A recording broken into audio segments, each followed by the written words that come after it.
नमस्कार, नवादेश में आपका स्वागत है। केंद्रीय वित्त मंत्री निर्मला सीतारमण ने बुधवार को एक बड़ा ऐलान किया। उन्होंने कहा कि प्राइवेट बैंक्स अब भारतीय अर्थव्यवस्था के विकास में बराबर के भागीदार हो सकते हैं। वित्त मंत्रालय ने बुधवार को सभी प्राइवेट क्षेत्र के बैंकों को सरकार से संबंधित व्यवसाय में भाग लेने की अनुमति दी, जैसे कि करों का भुगतान और छोटी बचत योजनाओं का संग्रह। फिलहाल केवल कुछ बड़े निजी क्षेत्रों को ही सरकार से संबंधित व्यवसाय करने की अनुमति है।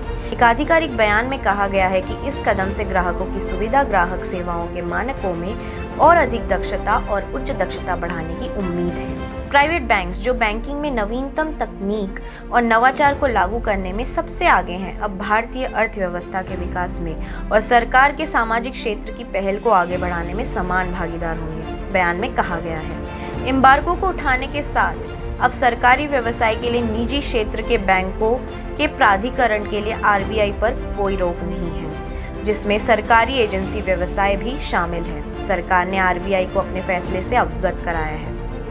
सरकार ने पहले ही बजट 2021 में आईडीबीआई बैंक के अलावा 2 सार्वजनिक क्षेत्र के ऋणदाताओं के निजीकरण के अपने इरादे की घोषणा कर दी थी।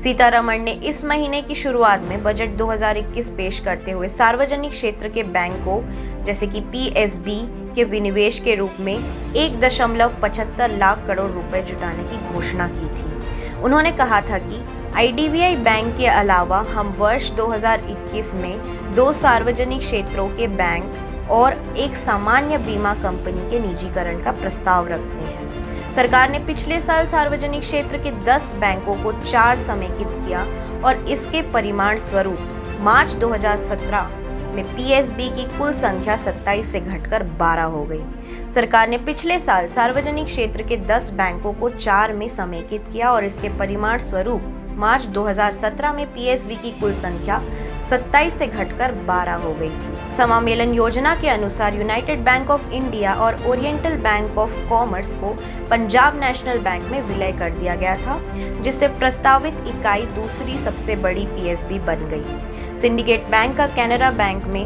विलय कर दिया गया था, जबकि इलाहाबाद बैंक को इंडियन बैंक में शामिल कर लिया गया था। आंध्रा बैंक और कॉर्पोरेशन बैंक को यूनियन बैंक ऑफ इंडिया के साथ समामेलित किया गया था। पहले 3 तरफा विलय में बैंक ऑफ बड़ौदा ने 2019 में खुद के साथ विजया बैंक और देना बैंक का विलय कर दिया था। एसबीआई ने अपने 5 सहयोगी बैंकों state bank of Patiala, state bank of Bikaner and Jaipur, state bank of Mysore, state bank का विलय कर दिया था। देश और विदेश की और खबरों की जानकारी के लिए जुड़े रहिए नवादेश के साथ।